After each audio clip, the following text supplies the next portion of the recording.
অনেকে বলে আমরা যখন জিকির করি ইল্লাল্লাহ ইল্লাল্লাহ ইল্লাল্লাহ, বলে ইল্লাল্লাহ জিকির মানে আল্লাহ নাই, আল্লাহ নাই। না, ইল্লাল্লাহ মানে একমাত্র আল্লাহ। বলেন ইল্লাল্লাহ মানে কি একমাত্র? বলেন ইল্লাল্লাহ মানে কি একমাত্র? আমরা যে ইল্লাল্লাহ জিকির করি এটা হলো রিয়াজত। ইল্লাল্লাহ জিকির যেটা 12 তাসবির জিকির আমরা করি, এটা ইবাদতের অংশ মনে করে করি না, এটা হলো রিয়াজত। এজন্য আমাদের কালেমা হলো কি লা ইলাহা ইল্লাল্লাহ। বলেন না, এজন্য আমাদের কালেমা হলো কি লা ইলাহা ইল্লাল্লাহ। আরো জোরে বলেন, এজন্য আমাদের কালেমা কি লা ইলাহা ইল্লাল্লাহ। এখানে দুটো জিনিস, লা ইলাহা হলো নফি আর ইল্লাল্লাহ হলো ইসবাত। ব্যাখ্যা করতেছি, মনোযোগ। লা ইলাহা নাফি, লা ইলাহা কোনো ইলাহ নাই, ইল্লাল্লাহ। অনেকে বলে আমরা যখন জিকির করি ইল্লাল্লাহ ইল্লাল্লাহ ইল্লাল্লাহ, বলে ইল্লাল্লাহ জিকির মানে আল্লাহ নাই, আল্লাহ নাই। না, ইল্লাল্লাহ মানে একমাত্র আল্লাহ। বলেন ইল্লাল্লাহ মানে কি একমাত্র? বলেন ইল্লাল্লাহ মানে কি একমাত্র? আমরা যে ইল্লাল্লাহ জিকির করি এটা হলো রিয়াজত। ইল্লাল্লাহ জিকির যেটা 12 তাসবির জিকির আমরা করি, এটা ইবাদতের অংশ মনে করে করি না, এটা হলো রিয়াজত। এটা হলো 5 সবকের একটা সবক। এখন 5 সবকের একটা সবকে আপনি জায়েজ যে কোনো কাজ করতে পারেন। ইল্লাল্লাহ এটা একমাত্র আল্লাহ, আপনি করতে পারেন, কোনো সমস্যা নেই। যে কথাটা আমি বলতে চাচ্ছি, লা ইলাহা মানে সব নাই, কেউ নাই ইলাহ, ইবাদতের যোগ্য মাহবুদ কেউ নাই, ইল্লাল্লাহ একমাত্র আল্লাহ আছে। এটা হলো বিশ্বাস। আপনার যখন বিশ্বাস ঠিক থাকবে, আপনি নামাজ পড়লে আল্লাহ কবুল করবেন। ইন্না ফাতাহনা লাকা ফাতহাম মুবিনা। ও নবী, আমি আপনাকে স্পষ্ট বিজয় দিয়েছি। ফাতাহনা লাকা ফাতহাম মুবিনা, একটা হলো কোনো মতে আপনি খেলে জিতছেন। ওরা করছে মনে করেন 20 ওভারে 150 রান, আর আপনি 19 ওভার 5 বলে 9 উইকেট হারাইয়া কোনো মতে জিতছেন। বুঝেন নাই? এরা দিয়েছে 5 গোল আর আপনি 4 গোল দিয়েছেন, তবে আরো 2 মিনিট পেলে আরেকটা দিয়ে দিতেন। এটা হলো কোনো মতে জিতা। আর এটা হলো ফাতহে মুবিন। আমি খেলার উদাহরণ এই জন্য দিচ্ছি সহজে বোঝার জন্য, মানে প্রকাশ্য বিজয়, আপনি দাঁড়াতেই পারেননি। আল্লাহ তাআলা সাহাবায়ে কেরাম হুদায়বিয়ার সন্ধিকে মনে করেছিলেন বাহ্যত পরাজয়। আল্লাহ তাআলা বলেন ইন্না ফাতাহনা লাকা ফাতহাম মুবিনা, স্পষ্ট বিজয় দিয়েছি। দেখেন রাসূলুল্লাহ সাল্লাল্লাহু আলাইহি ওয়াসাল্লামের ব্যক্তিত্ব, এটা ছিল তার দাওয়া। রাসূলুল্লাহ সাল্লাল্লাহু আলাইহি ওয়াসাল্লামের কথা, এটা ছিল তার দাওয়া। রাসূলুল্লাহ সাল্লাল্লাহু আলাইহি ওয়াসাল্লামের হাঁটা চলা, এটা ছিল তার দাওয়া। রাসূলুল্লাহ সাল্লাল্লাহু আলাইহি ওয়াসাল্লামের আহার করা, এটা ছিল তার দাওয়া। রাসূলুল্লাহ সাল্লাল্লাহু আলাইহি ওয়াসাল্লামের চরিত্র ছিল তার দাওয়া। রাসূলুল্লাহ সাল্লাল্লাহু আলাইহি ওয়াসাল্লামের ব্যক্তিত্ব ছিল তার দাওয়া। সাহাবায়ে কেরামের ব্যক্তিত্ব ছিল তাদের দাওয়া। কারণ রাসূলুল্লাহ সাল্লাল্লাহু আলাইহি ওয়াসাল্লাম এমন মহান মানুষ ছিলেন। আর রাসূলুল্লাহ সাল্লাল্লাহু আলাইহি ওয়াসাল্লামের সংস্পর্শে থেকে, আবার বলি, রাসূলুল্লাহ সাল্লাল্লাহু আলাইহি ওয়াসাল্লামের সংস্পর্শে থেকে সাহাবায়ে কেরাম রিদওয়ানুল্লাহি তাআলা আলাইহিম আজমাইন এমন মহান মানুষ হয়ে গিয়েছিলেন। আল্লাহ তাআলা তাদেরকে এতটা আলোকিত মানুষ করেছিলেন। মোমবাতিরও আলো আছে, সূর্যেরও আলো আছে, মোবাইলের টর্চেরও আলো আছে, তারকারও আলো আছে, সূর্যেরও আলো আছে, কারেন্টেরও আলো আছে, সূর্যেরও আলো আছে। আপনার মনে করেন বিদ্যুতের লাইটেরও আলো আছে, সূর্যেরও আলো আছে। মোমবাতির আলোর সাথে সূর্যের আলোর কোনো তুলনা নাই। কারেন্টের আলোর সাথে সূর্যের আলোর কোনো তারকা নাই, কোনো তুলনা নাই। আগুনের আলোর সাথে সূর্যের আলোর কোনো তুলনা নাই। পৃথিবীতে আপনি যত দামি ভোল্টেজের বিদ্যুৎ ব্যবহার করেন না কেন, পৃথিবীতে যত দামি লাইট আপনি লাগান না কেন, পৃথিবীতে রাত্রে যত আলোয় আপনি আলোকিত করেন না কেন, পূর্ব দিগন্তে যখন সূর্য উঠে যায়, সূর্যের আলোয় সব আলো ম্লান হয়ে যায়। সূর্যের আলোর সামনে মোমবাতির আলোর কোনো দাম থাকে না। সূর্যের আলোর সামনে কারেন্টের আলোর কোনো দাম থাকে না।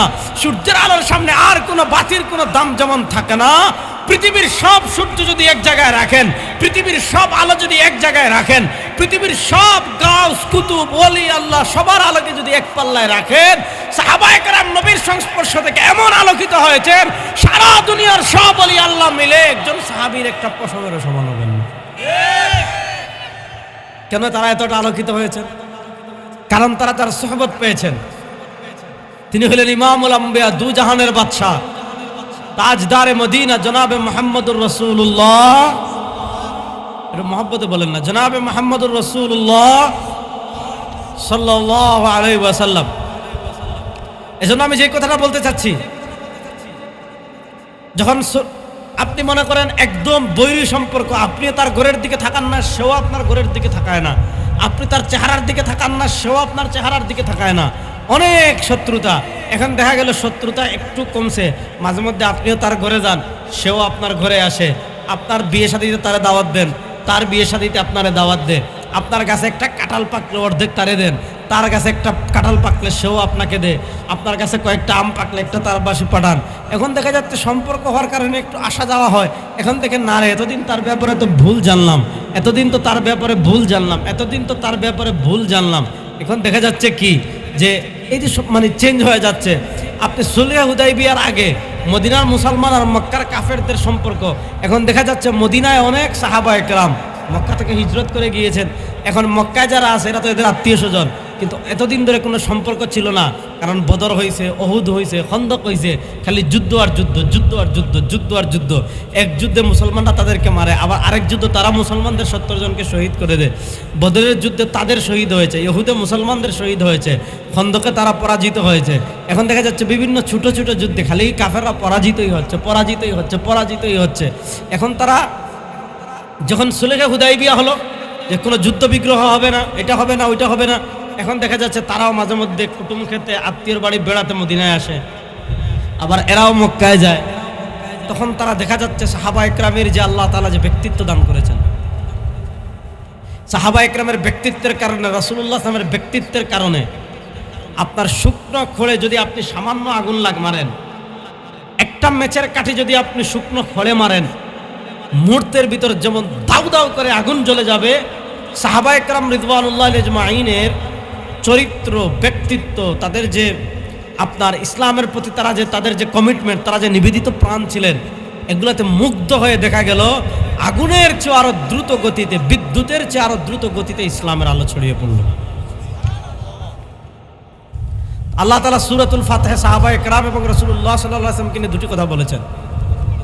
মুহাম্মাদুর রাসূলুল্লাহ,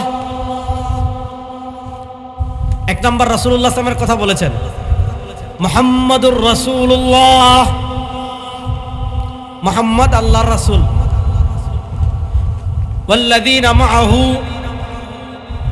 মনোযোগ দেখেন, পৃথিবীতে ইবাদত করে আপনি অনেক বড় বুজুর্গ হতে পারবেন, দরজা খোলা আছে।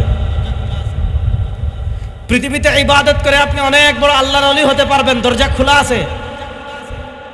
পৃথিবীতে ইবাদত করে আপনি নেক বান্দা হতে পারবেন, দরজা খোলা আছে। পৃথিবীতে ইবাদত করে আল্লাহর প্রিয় বান্দা হতে পারবেন, দরজা খোলা আছে। পৃথিবীতে ইবাদত করে আব্দুল কাদের জিলানী হতে পারবেন, দরজা খোলা আছে। শাহজালাল মুজাররদ ইয়ামানি হতে পারবেন, দরজা খোলা আছে। শাহপরান হতে পারবেন, দরজা খোলা আছে। আবু ইয়াজিদ বিস্তামি হতে পারবেন, দরজা খোলা আছে। মঈনুদ্দিন চিশতি হতে পারবেন, দরজা খোলা আছে। পৃথিবীতে আপনি ওলি আল্লাহ হতে পারবেন, দরজা খোলা আছে। কিন্তু রাসূল কে হবেন, দরজা বন্ধ। রাসূল ইবাদত করে আপনি চাইলে হতে পারবেন না, দান সদকা করে ইবাদত করে আপনি রাসূল হতে পারবেন না। রাসূল হতে পারেন একমাত্র কে, যাকে আল্লাহ রাসূল হিসাবে নির্ধারণ করেছেন, তিনিই রাসূল হবেন। যাকে আল্লাহ রিসালাতের দায়িত্বের জন্য নির্বাচন করেছেন, তিনিই রাসূল হবেন।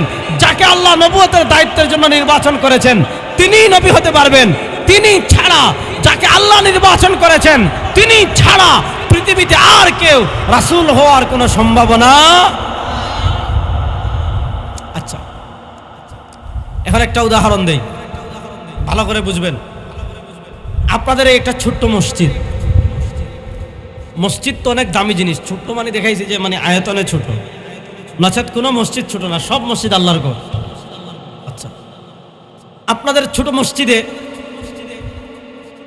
আপনি মনে করেন ইমামতি ইন্টারভিউ নিচ্ছেন, কত ভালো করে বুঝেন।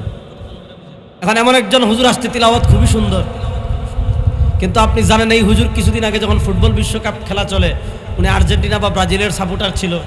ওনার বাড়িতে আর্জেন্টিনার পতাকা লাগাইছিল।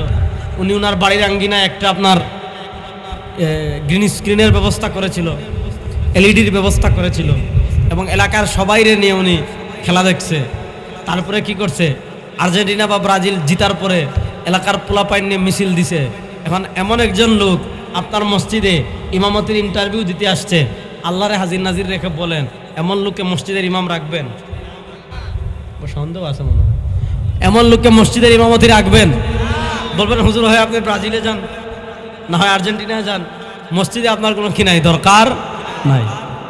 আপনি জানেন আপনার এলাকার ওই লোকটা সুদ খায়, সুদ দেয়, অথবা মনে করেন আপনি জানেন যে এটা অমুক নারীর লোকে পরকীয়া করে, অথবা এটা এই অপরাধ করে, ঘুষ খায়, তাহলে বলেন সে যদি মসজিদে তারাবির ইন্টারভিউ দিতে আসে, বাইরে ওয়াজ করে ভাই খালি তো গজলই গাইতেছ, হ্যাঁ আচ্ছা কথা ভালো করে শুনেন, সে যদি আপনার কি বলে হ্যাঁ তারাবির ইন্টারভিউ দিতে আসে যে সে কি করবে, তারাবি পড়াবে, তাহলে আপনারা বলেন ওই লোককে আপনারা তারাবির নামাজ পড়ানোর জন্য রাখবেন? জুড়ে বলেন, তারাবির নামাজ পড়ানোর জন্য রাখবেন? তাহলে বোঝা গেল যার দায়িত্ব যতটা ইসলামের কাছাকাছি হয় তার ইসলাম আছে কি না এটা সে হিসাব করে না।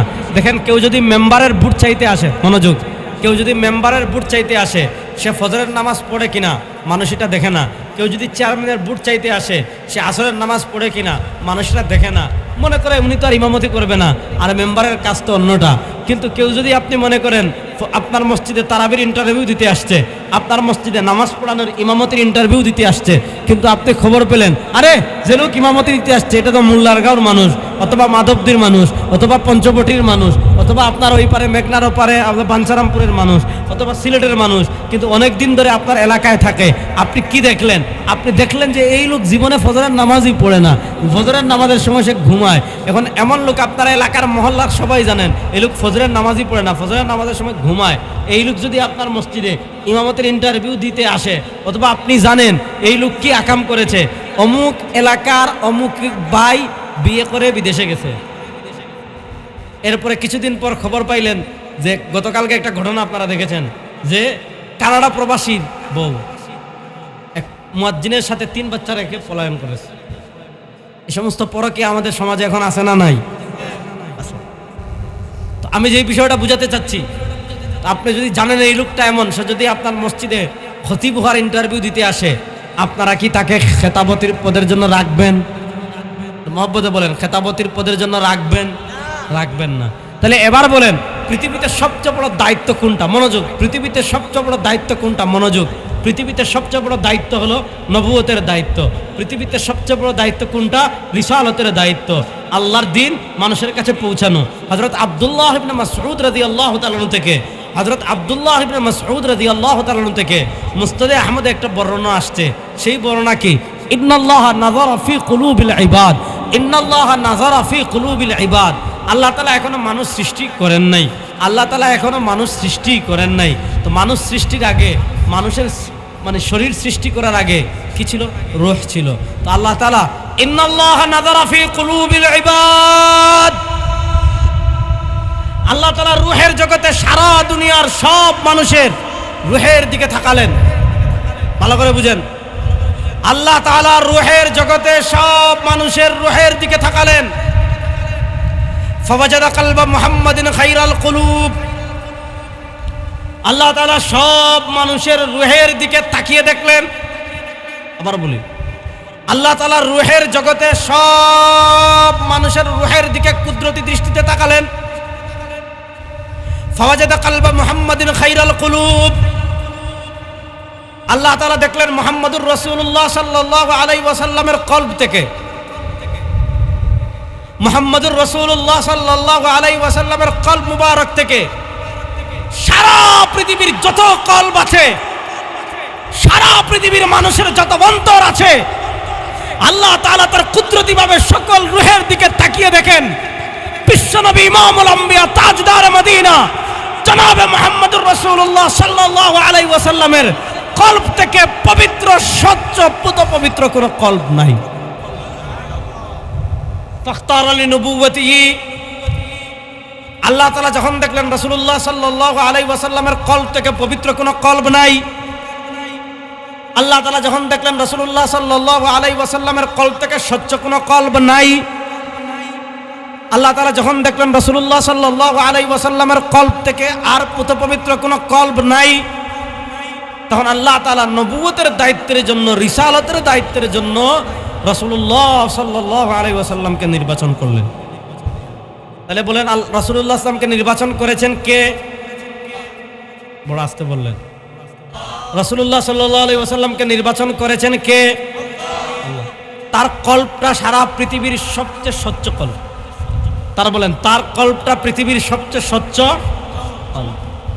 আচ্ছা, যাকে আল্লাহ তাআলা মনোনীত করলেন এবং সারা পৃথিবীর সবচেয়ে স্বচ্ছ কল্প দিয়ে দুনিয়াতে পাঠালেন এবং পৃথিবীর সবচেয়ে দামি দায়িত্ব দিয়ে পাঠালেন, তাহলে আপনি মসজিদের সামান্য ইমাম নিয়োগ দিতে যদি এত কিছু বাছাই করেন, তাহলে বলেন যাকে আল্লাহ তাআলা এত বড় দায়িত্ব দিয়ে পাঠিয়েছেন, তিনি দুনিয়াতে আসার পর কোনো গুনাহ করেছেন, তিনি দুনিয়াতে আসার পর কোনো ভুল করেছেন, এই কথা পৃথিবীর কোনো মানুষ বিশ্বাস করবে? যেটা বলেন, এই কথা পৃথিবীর কোনো মানুষ বিশ্বাস করবে?